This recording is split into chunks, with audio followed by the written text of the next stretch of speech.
Senhoras e senhores, meu nome é Diácono Rodrigo Mariano Gurgel e você está ouvindo Moriar. É hora de falar do que realmente importa. Senhoras e senhores, louvado seja nosso Senhor Jesus Cristo. Como estamos? Vocês estão bem? Estão satisfeitos? Olha, eu vou ser perfeitamente honesto com vocês, assim, eu preciso admitir que assim, eu não tô bem. Não tô nada bem. Tá tudo muito ruim, tudo muito complicado, muito difícil. Sabe por quê? Porque assim, hoje, neste dia, nesta quinta-feira à tarde, eu começo a gravar esse áudio sem água para tomar. Eu tenho aqui o que? Vamos ver. 2/3 de uma caneca de café, minha caneca de São Rafael Arnais, 2/3 de café. E depois que acabar esse café, não tem mais nada para tomar. E a culpa não é de ninguém, além de mim mesmo. Porque eu desci até a cozinha do seminário para fazer café, fiz o café, subi até aqui em cima com o café e me esqueci completamente de encher minha garrafinha d'água. Entendeu? Ou seja, como sempre na nossa vida, a culpa pela minha tragédia é absolutamente minha, de mais ninguém. Mas falando em tragédia, tá? Aos que me perguntaram, surpreendentemente foram mais do que eu imaginei. Aos que me perguntaram com relação ao pendrive, ele sobreviveu, tá? Vocês acreditam nisso? Eu deixei o negócio no sol. Eu achei que não ia funcionar não, porque assim, quando eu peguei ele depois, ele tava até com umas manchinhas meio... parecia de ferrugem, sabe? Mas eu meti ele no computador assim mesmo e funcionou. Normal, como se nada tivesse acontecido, como se ele não tivesse virado um submarino por alguns minutos. Então, deu certo, graças a Deus. Só tomar um gole aí, peraí. Deu certo. A outra coisa que eu queria conversar com vocês, contar pra vocês, no último final de semana eu fiz meu primeiro batizado. Foram 12 crianças. 12 crianças, cara. 12. Não foi pouco, não. Eu tomei um baita susto. Mas acho que no dia anterior eu tava conversando com uma das minhas filhas espirituais. E ela se tocou assim e falou, 12, cara. 12. Não me chamou de cara, né? Mas 12, né? Que número interessante, né? Poxa vida, o número dos apóstolos eu não tinha nem me tocado. Estava mais preocupado em reclamar que era muita criança. Mas assim, não só foram 12, como depois que eu fui anotar os nomes, tal, né, para usar nas partes do rito que a gente tem que dizer o nome de todas as crianças que vão ser batizadas. Assim, o primeiro da lista era Pedro. Vocês acreditam nisso? Nossa Senhora, assim, me fez um carinho até nisso. Me deu 12... Não vou falar 12 apóstolos, porque tinham algumas meninas no meio, mas me deu 12 crianças para batizar. A primeira era Pedro. Assim, pode ser uma coincidência, mas nessas coincidências a gente também vê um pouco do carinho de Nosso Senhor, né? Se a providência existe, como a gente sabe que ela existe, o acaso se torna um mito, né? O acaso se torna uma bobagem, o acaso se torna um delírio ateu, científico, sabe? E aí você, no primeiro batizado, me preparando para o sacerdócio, que é função do sacerdote é ser outro Cristo, né? Ipse Christus, alter Christus. O próprio Cristo, outro Cristo. A função do sacerdote é essa, no fundo. E aí meu primeiro ato de batismo, né, de fazer crianças participarem da morte e ressurreição de Nosso Senhor, são 12, e a primeira chama Pedro. E eu nem tinha me notado, eu nem tinha reparado. Quem me falou isso foi uma moça. Eu achei, caramba, que interessante, né? Como as coisas são. Olha, mas o batismo foi muito bom, viu? Foi muito bom. Eu geralmente sofro muito nos batizados. Por quê? Porque as pessoas são muito pouco civilizadas. Os batizados viraram eventos sociais. Então é muita barulheira, muita algazarra, muita gente vestida de forma indecente na igreja, e um tal de passe na frente do sacrário como se não fosse nada. Sabe? É uma festa de desrespeito e algazarra. Mas esse final de semana que passou, né, estando na posição da pessoa que faz o batismo, né, e podendo admoestar as pessoas presentes para que elas se comportassem, e falar e tal, e estando presente ali, tendo que me preocupar com o rito, em rezar, etc, etc. Foi muito bom. Eu consegui, também o que eu rezei no dia anterior, né, o que eu rezei pedindo para Nosso Senhor me ajudar a amar essas pessoas e não sentir raiva delas. Eu ofereci minha comunhão nessa intenção, pedi para Maria me dar um coração parecido com o do filho dela. E assim, meu coração continua a mesma porcaria de sempre, mas na hora funcionou. Na hora funcionou. Eu consegui passar o batismo inteiro sem sentir raiva de ninguém. Foi muito bom. Olha, é uma honra, assim, uma coisa tremenda. Eu até tinha, inclusive, pensado em escrever alguma coisinha e publicar ali no Instagram, ou até no Substack, né? Porque faz tempo que eu não lanço nenhum texto novo lá.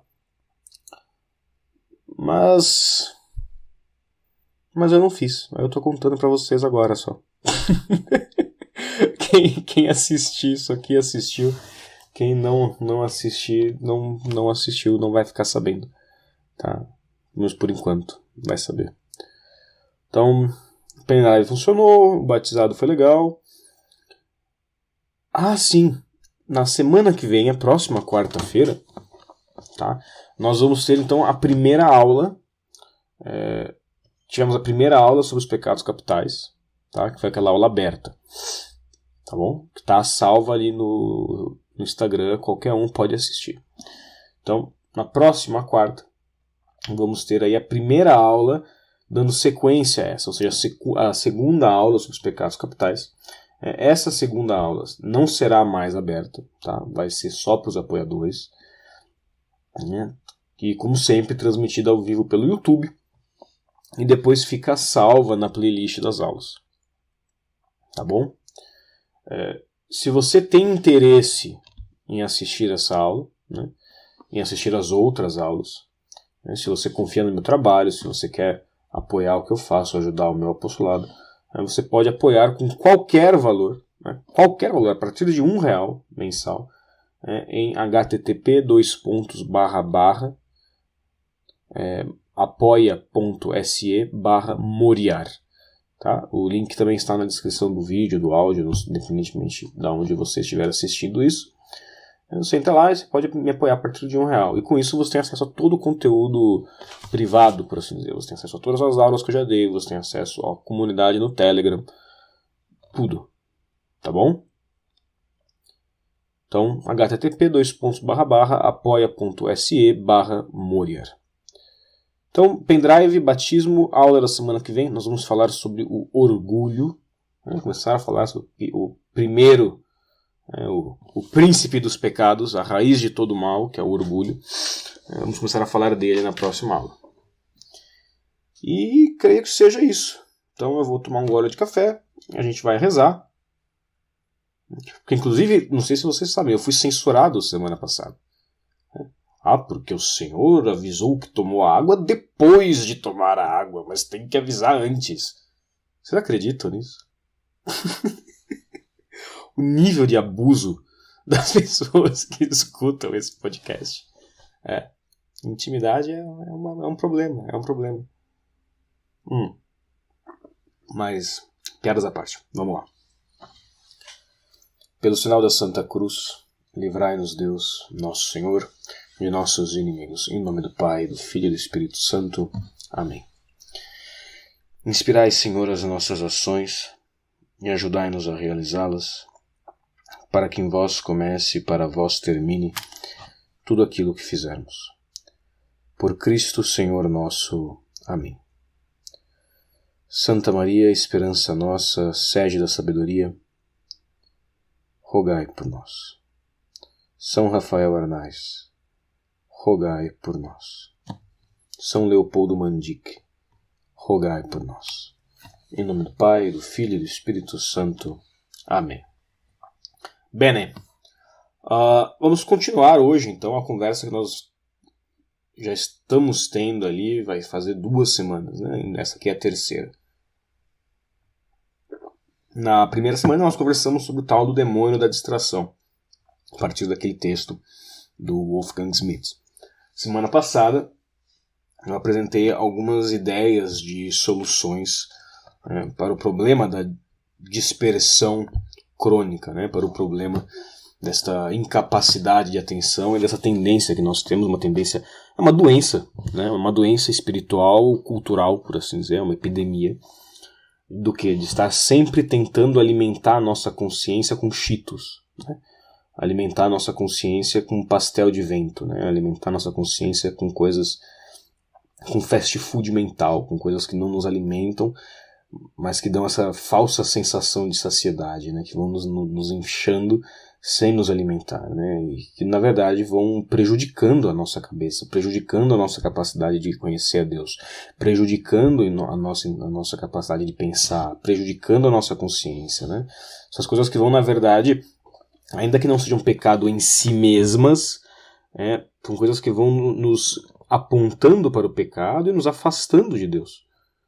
Porque no fundo a dispersão, esse estado de dispersão crônica, ela é incompatível com a vida cristã. Então, eu disse 2 coisas no áudio da semana passada que eu gostaria de expandir aqui, tá? 2 coisas de modo especial.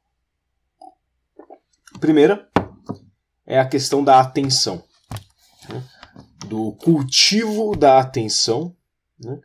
Como um ato religioso, não só como uma ferramenta psicológica de prestar atenção, mas realmente como um ato religioso, né? Como prestar a Deus um culto de atenção.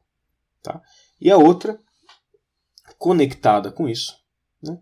É a questão que eu falei bem por cima, né? Eu dei uma micro pincelada e falei que talvez comentasse depois, a questão de aproximar nossa vida no mundo, aproximar nossa vida, mesmo nossa vida leiga, da vida dos religiosos, né? Tentar passar um verniz monástico na nossa vida.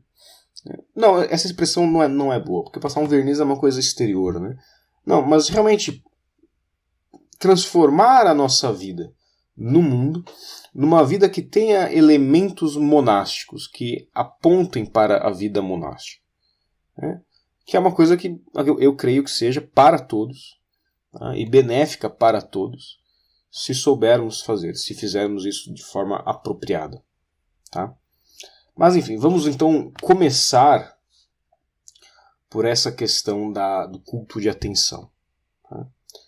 O que eu quero dizer quando eu digo que nós temos que prestar a Deus um culto de atenção? Tá? Eu me refiro ao exercício da presença de Deus.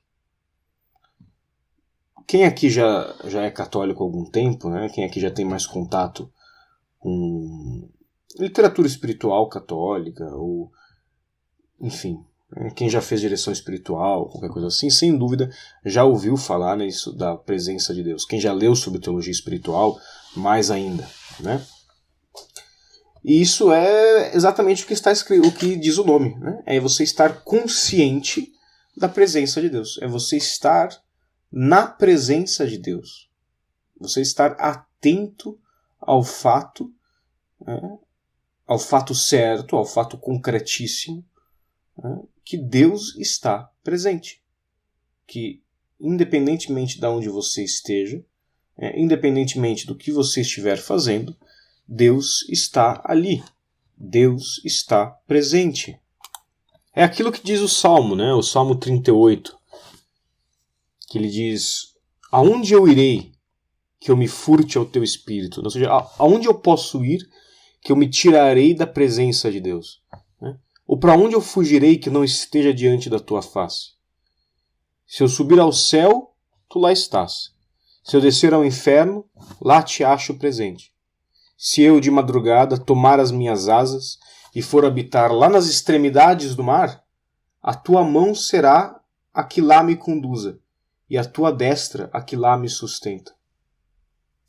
Por fim eu disse comigo, talvez que as trevas me escondam, mas a mesma noite se torna em claridade para me descobrir, entregue às minhas delícias. Porque as trevas não são escuras para ti, e a noite é para ti tão clara como o dia. As trevas daquela são como a luz deste. Porque tu és o Senhor dos meus rins, tu o que me recebeste desde o ventre da minha mãe. Os meus ossos não te são ocultos a ti, que os fizestes num lugar escuro, nem a minha substância nas partes inferiores da terra. Os teus olhos me viram, estando eu ainda informe, e todos estão escritos no teu livro. Os dias têm cada um seu grau de formação, e nenhum deixa de estar escrito neles. Enfim, e aí o salmo segue. Inclusive esse salmo aqui é muito interessante. Esse aqui é um dos salmos que foram censurados pela CNBB, e que no breviário atual eles tiraram uma parte, né? Porque ali no versículo 22 do Salmo 138, a partir do versículo 21, na verdade, né? Ele diz, Senhor, eu não odiei os que te odiavam, né? E não me mirrava eu vendo os teus inimigos? Eu os odiei com um ódio perfeito e eles se tornaram meus inimigos. Mas esse negócio de ódio assim, é muito pouco... né? Assim, apesar de estar na Bíblia, apesar de ser salmo, né, muito pouco sinodal.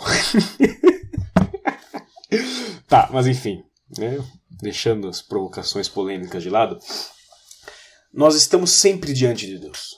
Sempre. Tá? Mas é claro, nós nos esquecemos disso. Por quê? Porque nós somos distraídos.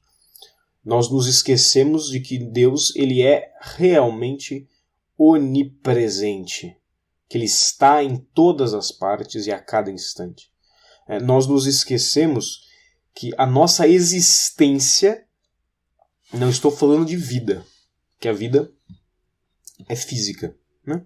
Não, a nossa existência, a nossa permanência no ser depende do fato, depende da ação divina de estar a cada instante, né, pensando em mim, pensando em você, e a cada instante realizando um ato de vontade que diz, eu quero que o diácono Rodrigo exista. Né? Eu quero que fulano de tal exista. Né? Ou seja, nós não só estamos a cada instante presentes diante de Deus, como Deus está a cada instante pensando em nós, né, nos sustentando com seu próprio ser, e mesmo nos nossos piores momentos, mesmo nas piores coisas que nós fazemos, mesmo quando pecamos mortalmente, Ele está ativamente dizendo, eu quero que esta criatura permaneça existindo. Tá? Ou seja, Deus está sempre em nossa presença. Mas nós não estamos sempre na presença de Deus. O que isso quer dizer? Isso quer dizer que nós nos distraímos de Deus, que nós nos esquecemos de que nós estamos sempre diante de seus olhos e nós nos comportamos como se nós fôssemos independentes, como se nós fôssemos anônimos, como se Deus não ouvisse tudo o que nós falamos, como se Deus não visse tudo aquilo que nós fazemos, como se Deus não acompanhasse cada um dos nossos gestos. Tá? Claro, Ele não faz isso de forma tirânica, né? Como alguém que quer achar uma desculpa para nos condenar. Não, é o contrário. Se Ele está procurando uma desculpa, é uma desculpa para nos salvar. Mas, ainda assim, nós estamos diante da presença de Deus. Nós estamos diante dos olhos do Rei do Universo. E nós agimos como se não. Nós agimos como se nós fôssemos anônimos. Nós agimos como se nós estivéssemos... como se estivéssemos soltos no mundo aí, né? Como se fôssemos órfãos. Isso é um absurdo. E isso não só é um absurdo, como isso é danoso para nós. Eu já devo ter comentado em algum áudio com vocês que há muitos anos atrás eu conheci uma moça Isso sim, muitos anos atrás mesmo, tá? Faz o que aí? Quase 20 anos. Tá? Uma moça chamada Aline, por sinal. E a Aline, ela era muito fã de Stephen King, aquele autor de livro de terror. E ela gostava daquela série dele, acho que são 7 livros, que chama Torre Negra. E assim, nunca me interessou muito, na verdade, a Torre Negra. Não era o meu tipo de cenário. Eu gostava de fantasia, mas não me despertava tanta atenção assim. Mas tinha uma coisa lá, porque assim, o protagonista do livro parece que era uma espécie de um pistoleiro. Um cara que atirava. Ele era o último membro vivo, alguma coisa assim. Essa história que é sempre meio parecida.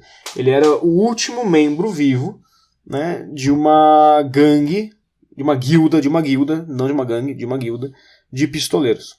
E essa guilda de pistoleiros tinha uma lei, tinha um código. Né? E tinha, sei lá, eu não atiro com a minha mão, eu atiro com os meus olhos. Quem atira com a sua mão esqueceu o rosto do seu pai. Eu não mato com a mente, eu mato com o coração. Quem mata com a mente esqueceu os olhos de seu pai. Esqueceu o rosto de seu pai. Tá bom. Não lembro mais, e devo ter lembrado errado, inclusive. Mas o que me marcou muito, desde aquela época, foi essa coisa. Quem faz tal coisa, esqueceu o rosto de seu pai. E aí depois que eu me converti, né, eu estava uma vez pensando, e eu lembrei disso, e eu percebi que é isso que nós fazemos. Sempre que nós nos esquecemos da presença de Deus, e ainda pior quando nós pecamos, o que nós fazemos é esquecer o rosto do nosso Pai. Não só esquecer que nós somos filhos de Deus, que Deus nos ama, que Deus nos sustenta. Nós esquecemos isso, claro que esquecemos. Todo ato de pecado é não só um esquecimento disso, como uma revolta contra isso, sob certo aspecto. Mas é realmente esquecer que nós estamos diante da face de Deus. Que a face de Deus está voltada para nós, que seus olhos estão sobre nós. Seus olhos amorosos estão sobre nós, acompanhando com interesse de pai, com interesse paternal, cada um das nossas ações. Que Cristo está a cada dia, a cada instante, ansioso pela nossa atenção. Que o Rei do Universo torna-se quase que um mendigo pelo nosso amor.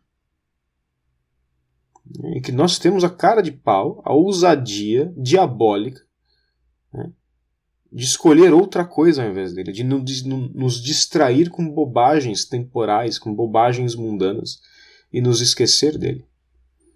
Então, quando a gente fala de presença de Deus, o que é isso? O que é esse culto de atenção? O que é essa manutenção da presença de Deus?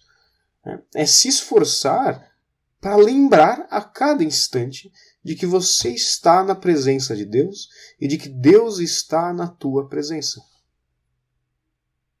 É isso. Não é mais que isso.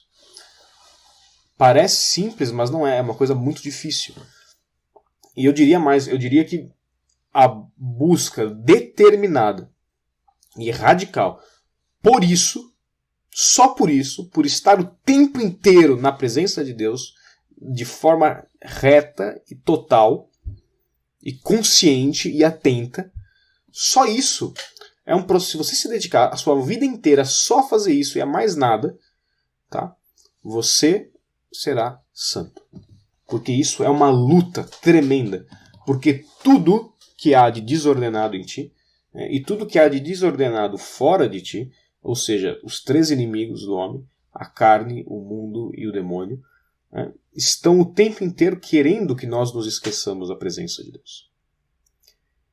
Então, quando eu digo de prestar a Deus um culto de atenção, eu não me refiro a outra coisa do que prestar atenção no fato de que Deus existe e de que Deus está aqui agora.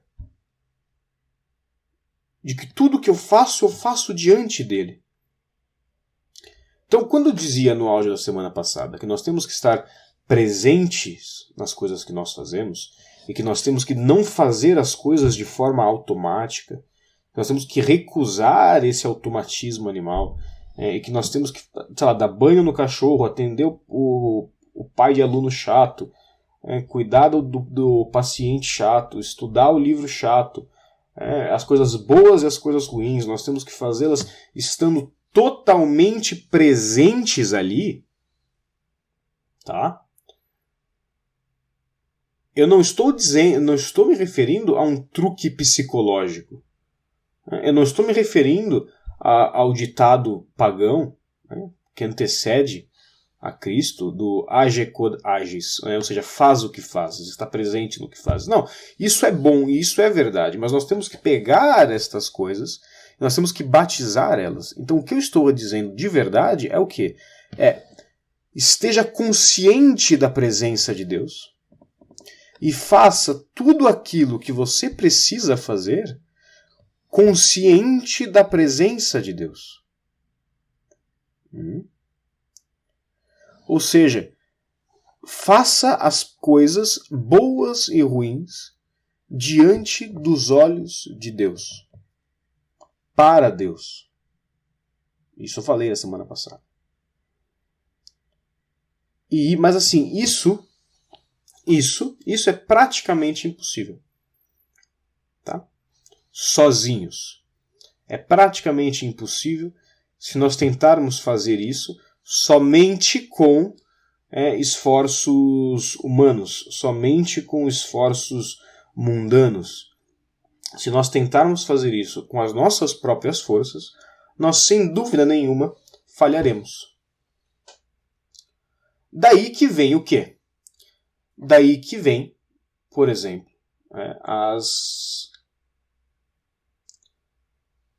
Perdão, me distraí. Embolei as ideias do que eu queria falar e me confundi. Não, daí que vem, por exemplo, tá, a oração de Jesus. Daí que vem, por exemplo, outras orações curtas, que são jaculatórias, às vezes, que se repete insistentemente, e que os padres do deserto, toda a escola de espiritualidade que surgiu dali, utilizavam. Porque eles repetiam aquilo constantemente. Por quê? Porque aquela repetição constante e o esforço para que aquelas palavras não fossem só um ruído vazio de fundo, mas que fossem ditas com consciência, com intenção, e com realmente desejo de dizê-las, consciente de para quem você as está dizendo, de que isso fosse alimentando a nossa atenção à presença de Deus. As orações se tornam, tanto por uma questão psicológica e especialmente por uma questão da graça, muletas que sustentam a nossa capacidade de ter atenção e de estar na presença de Deus. Então, vamos supor, você pega ali um dos padres que escreveu na Filocalia, né? Que a Filocalia, por sinal, o nome completo dela é... Oh, Deus. Eu vou pausar o áudio e pegar, porque não é um nome longo. Peraí. Então, aqui, ó. O nome completo da Filocalia é a Filocalia dos Padres Népticos, coletada pelo venerável abade Teóforo, por meio da qual, a partir da filosofia, da prática ascética e da contemplação, o intelecto é purificado, iluminado e tornado perfeito. Tá? Néptico, ou seja, o título curto é a Filocalia dos Padres Népticos. Filocalia significa o amor do belo, o amor da beleza. Néptico vem da palavra nepsis, tá? Que é uma palavra que se refere a vigiar, a estar vigiante. Ou seja, essa prática, esse cultivo da atenção. E qual que é o centro da espiritualidade desses padres? A prática dessas jaculatórias constantes. E, em especial, a oração de Jesus, que é ao que eu me referia. Vamos supor, então, que você decida tentar lutar, batalhar pela presença de Deus, utilizando a oração de Jesus como uma jaculatória. Então você vai repetindo durante o seu dia. Senhor Jesus Cristo, Filho de Deus, tem piedade de mim, que sou um pecador. Senhor Jesus Cristo, Filho de Deus, tem piedade de mim, que sou um pecador. Você vai dizendo isso e você vai tomando consciência de para quem você diz, do que você está dizendo, né? Do que, na presença de quem você diz essas coisas. E isso vai permeando o seu dia, tá? Isso vai permeando o seu dia, né? E te mantendo na presença de Deus, te mantendo vigilante, não só vigilante ao fato de que você está na presença de Deus, ou seja, te auxiliando a manter a presença de Deus, mas também te torna vigilante contra os pensamentos intrusivos, contra os pensamentos passionais, contra os pensamentos que são tentações. Só que, e aí chega a parte que vocês não gostam, e que eu também não gosto. Quer dizer, eu gosto, eu acho lindo, eu acho incrível, mas é difícil. A carne não gosta. Né? Que é o quê? Que é que, bem, todo ato de culto a Deus, todo ato de esforço pela nossa salvação, demanda sacrifício. E todo sacrifício demanda o quê? Demanda uma vítima que deve ser imolada. E essa vítima a ser imolada, sempre temos que ser nós. Porque a vítima perfeita, Cristo, o Verbo de Deus encarnado, já foi imolado, já ressuscitou. Ele já se imolou por nós. Mas nós temos que tomar a nossa parte nesse sacrifício, nessa imolação. E também por coisas muito pequenas, porque se eu estou repetindo uma jaculatória constantemente, eu estou sacrificando aos meus outros pensamentos. Entendeu? Eu estou sacrificando a divagação constante. Eu estou sacrificando a ficar pensando bobagem. Eu estou sacrificando essas coisas que me dão prazer. Eu estou sacrificando meus pensamentos passionais. Eu estou sacrificando a minha vontade, de ficar lembrando de uma música, de ficar pensando numa pessoa, de ficar cedendo a preocupações, de ficar planejando as coisas. Não, eu estou sacrificando tudo isso como vítimas no altar desta atenção constante a Deus, a presença de Deus. E o que isso vai fazer? Isso me coloca bem no centro de uma violenta luta ascética contra mim mesmo, contra as minhas paixões, contra, na verdade, tudo aquilo que é temporal. E isso vai fazer o quê? Isso vai me interiorizar, isso vai me conduzindo para dentro de mim no bom sentido. No bom sentido, porque eu presto atenção na presença de Deus. Só que o lugar onde Deus está presente em primeiro lugar, de modo mais íntimo e mais acessível a mim, é no centro da minha alma em estado de graça, por meio da inabitação trinitária. Então a minha atenção ela vai ser direcionada para isso, naturalmente, para essa presença de Deus dentro de mim. E aí,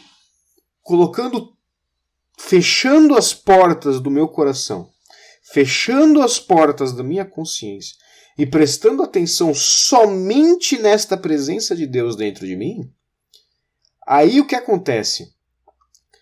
Aí todo o resto, todo movimento meu para fora de mim, terá que se tornar plenamente intencional e terá que se tornar uma continuação desta minha oração constante, desta minha memória, perpétua da presença de Deus, deste culto de atenção. E este culto de atenção é um sacrifício da minha atenção, porque eu pego a minha atenção, que antes estaria dispersa pelo mundo em mil coisas, eu espremo toda ela num único ponto, e eu coloco ela em cima do altar para Deus no meu coração, e eu falo, toma que é tua, Senhor. E isso faz o quê? Isso já nos começa a direcionar para o segundo aspecto que eu ia falar, que é a questão da monastização. Por quê? Porque se cada gesto que você faz seja externo a ti, Tá? Torna-se um gesto muito mais importante, porque ele se torna um gesto consciente de, bem, agora eu preciso parar de me concentrar na presença de Deus, para me concentrar nisso aqui. E isto que eu vou fazer agora tem que ser uma continuação deste exercício da presença de Deus que eu estou fazendo. Então, essa ação que eu vou fazer, qualquer que ela seja, por mais ridícula, banal ou importante que ela seja, ela vai se revestir de uma certa característica litúrgica quase. Por quê? Porque ela será um ato de culto a Deus. Se feito assim, tirar o lixo da cozinha torna-se um ato de culto a Deus. Tá? Não por uma bobagem de que eu estou usando o meu trabalho para me santificar. Não é isso. Mas é porque esse ato ele se torna revestido de uma intencionalidade, né, de um culto a Deus que você está prestando com o seu coração o tempo inteiro. E que vai ter que se manifestar em tudo aquilo que você faz. Porque você fará aquilo diante da face do Pai. E para o Cristo. Né, e no Espírito Santo. Vocês entendem?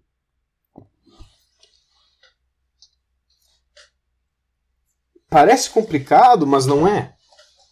Parece complicado, mas não é. É o tipo de coisa que você vai aprender na prática. Vocês vão ver que é simples. É difícil. Porque envolve matar coisas em você.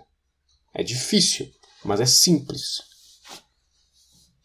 Entendeu? É difícil, mas é simples. Agora, aproveitando que nós já começamos a entrar então nessa questão da monastização, vamos pensar o seguinte, né? Quando eu digo que para que a gente consiga ter este culto da atenção, ajuda muito que nós apliquemos na nossa vida aspectos da vida religiosa, aspectos da vida monástica. O que eu estou querendo dizer? Em primeiro lugar, eu estou querendo dizer que a vida religiosa, o estado de vida religioso, ele é mais perfeito que o estado de vida do não religioso, por definição. Tá? Por definição. Por quê? Porque o religioso, pelos seus votos, ele se obriga publicamente a tender à perfeição com muito mais radicalidade, muito mais intensidade do que nós. Né? Ou seja, não estou me referindo a leigo versus padres e o que quer que seja. Não, estou me referindo a monges e freiras monásticas e religiosos em geral que professam os 3 votos solenes e o resto da plebe, da qual os padres seculares também fazem parte. E isso se dá pelo quê? E especialmente pelos 3 votos que eles fazem. Voto de castidade, voto de pobreza, e voto de obediência. Tá bom? Desses 3 votos, o voto principal, tá, é o de obediência. E é claro, nos próximos áudios eu quero entrar com vocês, né, mais detalhadamente nessas 3 características, nesses 3 conselhos evangélicos, para a gente meditar a respeito deles e de como a gente pode melhor aplicar eles numa vida vivida no mundo. Tá? Nós vamos conversar sobre isso. Mas agora, especialmente, eu quero pensar não sobre os conselhos de modo individual, mas sobre o espírito que está por trás desses conselhos. Porque pensem, você tem ali um grupo de pessoas, homens ou mulheres, que professam publicamente que vão buscar a perfeição, que vão tender mais radicalmente que os outros cristãos já devem tender à perfeição cristã, e que eles vão fazer isso abrindo mão da própria vontade, dos próprios prazeres corporais, pelo voto de castidade, e dos próprios bens temporais, pelo voto de pobreza. Tá? E além de tudo isso, esses homens, ou essas mulheres, eles vão meio que... Vocês já viram como é que se faz para polir pedra? Aquelas máquinas de polir pedra? Você joga todas as pedras juntas num tambor que vai girando, e naquele atrito, de uma pedra na outra, entendeu? Por, às vezes, horas, mas geralmente dias, às vezes até semanas, essas pedras elas vão se batendo, se batendo, se batendo, e nessas batidas elas vão se polindo, elas vão ficando lisas, elas vão arrumando as arestas umas das outras. Tá? Então, imagina, né, 10 monges enfiados num mosteiro minúsculo, que não convivem com mais ninguém, e que estão lá convivendo com aquelas 10 pessoas no mosteiro minúsculo. E assim, no mosteiro minúsculo, não é porque é monge que o pessoal é gente fina. Não é porque é monge que é legal. Não é porque é monge que é santo. Não é porque é monge... não é porque é monge que é simpático, que é doce, que é agradável. Não. Muito possivelmente, pensa assim, no mosteiro tem pessoas que querem realmente buscar a santidade, e mesmo essas podem ser muito chatas, como também tem gente que está fugindo do mundo, como também tem viado escondido, uma série de coisas. Então assim, essa convivência forçada com pessoas boas e más também vai fazendo o quê? Vai te obrigando a abrir mão da sua vontade, a abrir mão do seu gosto, a abrir mão do que você quer, do que você acha, do seu conforto. E isso vai te purificando, isso vai te mortificando. E essa mortificação, ela não só é agradável a Deus, porque ela te faz crescer nas virtudes, porque te faz se unir ao sacrifício de Cristo, etc, etc, etc. Mas também ela é muito útil, por quê? Porque um exterior desagradável te serve de incentivo para que você viva a vida no Espírito. Se você parar para pensar, a ideia da vida monástica ela é inteiramente essa. Ela é uma vida dedicada ao louvor de Deus, a dar glória a Deus, que é o fim último da nossa vida humana aqui na Terra. Nossa vida humana, o fim último dela é conhecer, amar e glorificar a Deus. Então, glorificar a Deus, louvar a Deus é o fim último da vida religiosa, é o fim último da vida do monge, que se manifesta especialmente na liturgia. Tá? E para louvar a Deus com perfeição, aquele instrumento humano ele vai sendo moído e purificado pelo meio da morte para si mesmo. E é necessário que nós façamos o quê? Que nós cresçamos no amor a essa morte. Que nós amemos a cruz. Só que nós somos idiotas. Nós amamos a cruz na nossa cabeça. Nós amamos a cruz na nossa ideia. Nós amamos a cruz que nós imaginamos. Agora, quando vem a cruz, e a cruz ela é injusta, quando vem a cruz, e a cruz ela é injusta, e a cruz ela é cruel, e a cruz ela é violenta, e a cruz pesa, e a cruz machuca, e a cruz dói, e a cruz tira o nosso sono, e a cruz às vezes vai nas costas de pessoas que nós amamos, e que nós não aguentamos ver sofrer. Nós olhamos para a cruz e nós dizemos, mas isso não pode ser assim, isso tem que mudar, não pode ser assim. Mas porque essa é a cruz. A cruz é assim, a cruz dói, a cruz pesa, a cruz sangra, a cruz arranca o teu sangue, arranca a sua carne, a cruz quebra os teus ossos, a cruz te tritura, a cruz te esmaga e a cruz salva a tua alma. Tá? Então assim, a cruz não é o que você quer.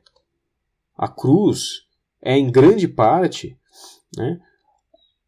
as mazelas do tempo, as mazelas da sua circunstância, as mazelas todas da convivência com pagão, de convivência com gente escrota, de convivência com gente cruel. A cruz é o patrão do seu trabalho, a cruz é a sua esposa, a cruz é o seu marido, entendeu? A cruz é a sua rotina massacrante, a cruz são os seus filhos. Tudo isso é cruz. E não tem que ser justo. Para ser cruz, você não tem que estar sendo perseguido por seu amor a Deus. Não, passou um estranho na rua e cuspiu na tua cara porque te achou feio. Isso é cruz. E você aceitar isso por amor a Deus, você não tem que gostar, mas você querer gostar. e você fazer essa violência consigo mesmo, de amar a isso, eu quero amar isso. Eu quero ver a Cristo nisso. Eu quero ver que essa gusparada que eu levei na minha cara faz eco da gusparada que meu Senhor levou daquele soldado romano. Isso é amar a Deus de verdade. Isso é morrer para si mesmo. A gente não escolhe a nossa cruz. Deus nos dá a nossa cruz. Cristo nos dá a nossa cruz. E ela é sempre muito pequena se comparada à cruz de verdade. Se comparada a dele. É sempre uma lasquinha insignificante da verdadeira cruz. Da verdadeira paixão do Senhor. Mas nós somos mesquinhos. Nós não somos generosos. Nós não queremos dar a nossa vida. Mas por que eu digo tudo isso? Vamos retomar o fio da meada que eu estava seguindo. Eu estava dizendo que nós temos que nos interiorizar. E que parte desse processo de interiorização envolve o fato de que os meus atos externos se tornam uma continuação desse perpétuo culto de atenção que eu presto a Deus. Tá? E qual que é a relação disso com tudo que eu falei agora? Que bem, se eu quero facilitar que as minhas ações externas sejam uma continuação desse culto a Deus, o que eu preciso fazer? Eu preciso, em primeiro lugar, dessa vida interior intensíssima. E essa vida interior intensíssima, que ela é, inclusive, estimulada por um ambiente exterior ruim, por um ambiente exterior difícil, por um ambiente exterior massacrante. Claro, um ambiente exterior massacrante, ele atrapalha, claro que atrapalha, mas ele também ajuda. Não tanto porque você aceitar esse sofrimento de bom grado por amor a Deus é fonte de grandes graças, como porque se a sua vida é uma merda, você não tem outra opção além de fugir para dentro, onde você se encontra com Cristo. Entendeu? Parece um pouco loucura falar isso, e talvez seja, mas é verdade. É verdade. Entendeu? É verdade. E não é pecado se esconder em Cristo. Não é pecado se esconder em Deus. Não é pecado buscar nosso refúgio no coração de nosso Senhor Jesus Cristo. Não é pecado se esconder embaixo da saia de Maria, no seu interior. E esse estado de vida interior e de abnegação no sentido próprio de abrir mão da própria vontade. Abrir mão da própria vontade. Isso é conducente a quê? Isso é conducente à ordem. Mas quando eu digo ordem, eu tenho que ser claro. Por quê? Porque, seria bom que você conseguisse ter, acordar todo dia no mesmo horário, dormir todo dia no mesmo horário, fazer as refeições sempre no mesmo horário, e ter horário fixo para fazer cada uma das suas orações. Isso seria bom? Seria maravilhoso. Isso seria o ideal. Tá? Seria o ideal. Porque esse tipo de rotina fixa, ele ajuda a gente a se concentrar, ajuda a gente a fazer as coisas bem feitas, ajuda. E, inclusive, tira de nós o peso de ter que decidir, de ter que ficar se preocupando com quando eu vou fazer cada coisa. Então essa ordem externa, ela ajuda. Mas eu não posso chegar aqui para vocês e falar, ordenem a vida de vocês. Porque não é assim. Porque a vida no mundo é caótica. Especialmente a vida dos leigos. A vida dos padres no mundo já é caótica. Então imagina a vida de um leigo que nem morar sozinho mora. Que, sei lá, mora com a esposa, a mãe, 6 filhos, trabalha o dia inteiro. Como é que um sujeito desse consegue ter uma hora para cada coisa? Não consegue. É um caos. Agora, como você compensa esse caos exterior? Com ordem interior. Com a determinada determinação, que dizia Santa Teresa, de estar unido a Deus, custe o que custar. E de, ao mesmo tempo que você faz, sim, esforços humanos na medida adequada para tentar ordenar a sua vida o máximo possível, você une a esses esforços para tentar melhorar a sua vida, né? Para tentar ordenar, para tentar arrumar as coisas, você tem que unir a isso uma santa indiferença, né? E um espírito de amor à cruz, e um espírito de abnegação, né? E um espírito realmente de entrega nas mãos de Deus. O que é diferente de um conformismo. Vocês entendem? Eu estou falando muita coisa e talvez pareça complicado, talvez pareça um pouco distante, né? Talvez pareça um pouco etéreo para vocês. Mas eu prometo que faz sentido. Se vocês pararem para pensar a respeito do que estou dizendo, vocês vão ver que tem lógica, que a coisa funciona. Tá? Porque pensem na vida do monge no mosteiro. Tá?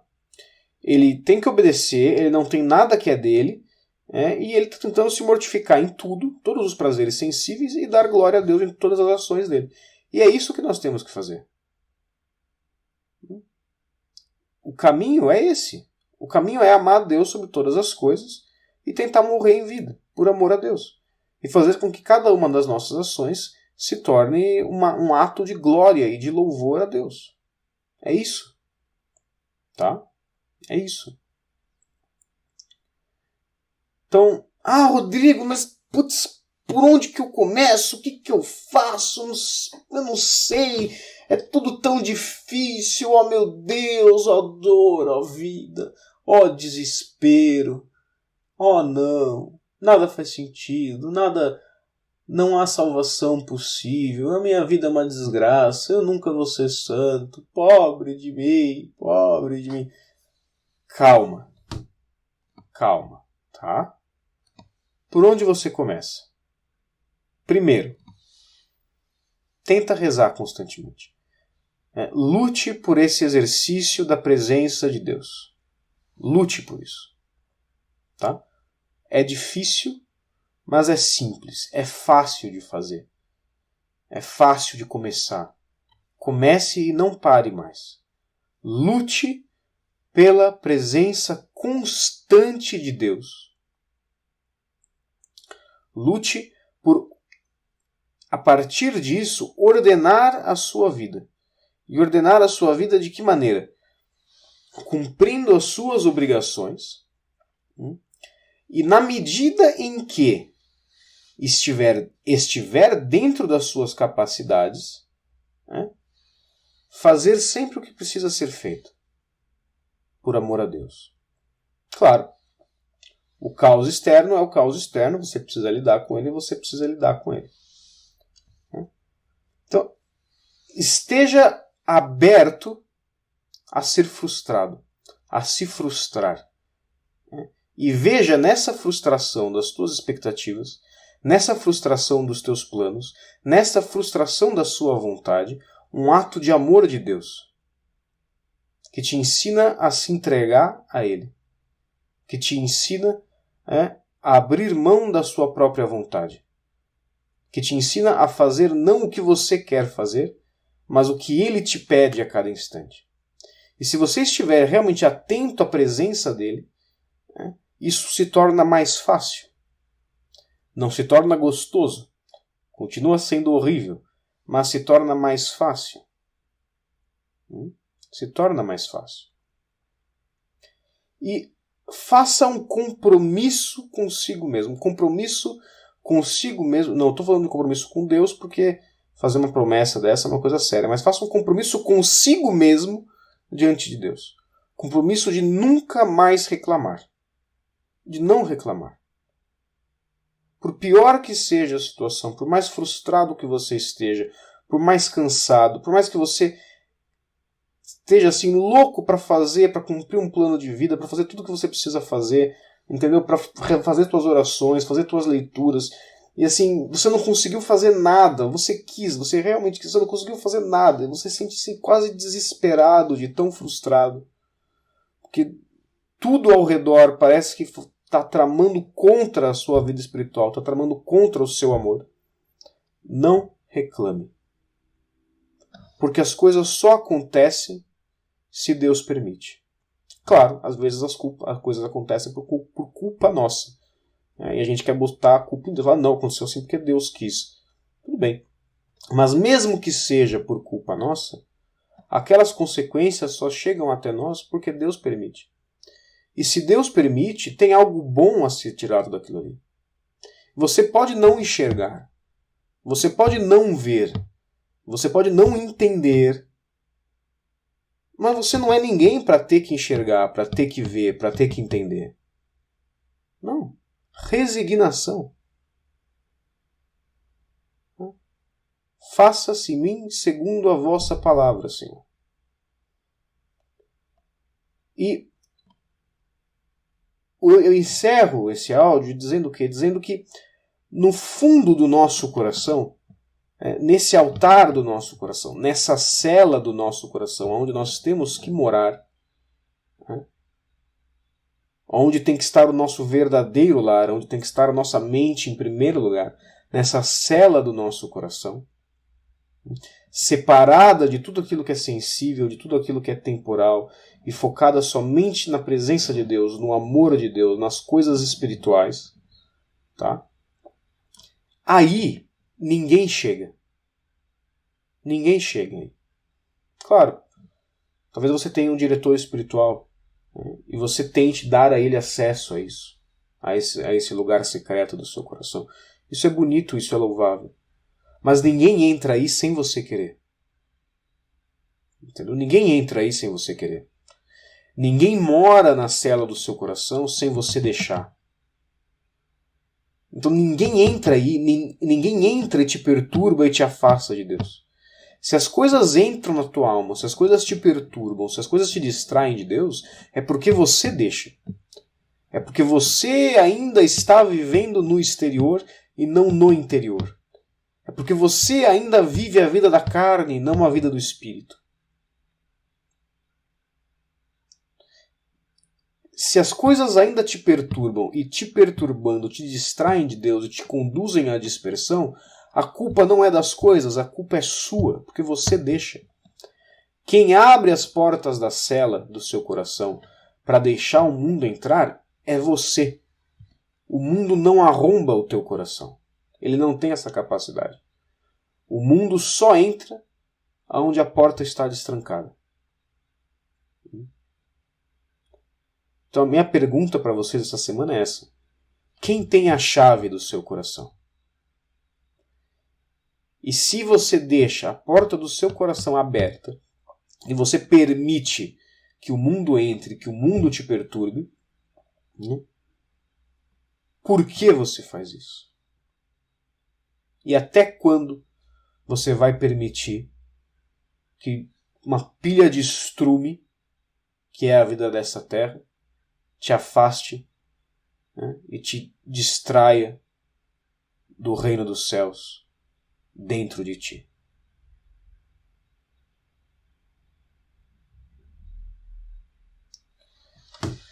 Bem, essa semana eu gostaria de pedir para vocês orações, né? Orações por um senhor chamado Valisson, que cometeu suicídio. Orações pela Jo, pela Jamile, sua filha, e por toda a família. Especialmente pela saúde da criança, da menina Jamile, que está bem doente. Pedir também por Sabrina, Gustavo e Frederico. Sabrina e Gustavo são um casal de amigos meus. Frederico é o filho deles que eles perderam durante a gestação. Rezem por todos, rezem para que encontrem na cruz de Cristo o sentido para suas perdas, e que os doentes encontrem conforto em Deus, nas mãos da Virgem Maria, né? E que os enlutados encontrem paz, né, e sentido no amor de Nosso Senhor. Tá bem? Então, nunca mais reclamar, hein? Nunca mais reclamar. Lembrando que eu estou falando isso para mim também. Agora, a bênção. O Senhor esteja convosco. Ele está no meio de nós. O Senhor vos abençoe e vos guarde, que Ele vos mostre a sua face e tenha piedade de vós. Que Ele volva o seu rosto para vós e vos dê a paz. Et per intercessionem beate semper Virginis Mariae, benedictio Dei omnipotentis, Patris, et Filii, et Spiritus Sancti, descendat super vos, et maneat semper. Amém. Fiquem em paz e sempre que puderem, rezem por mim também. Grande abraço.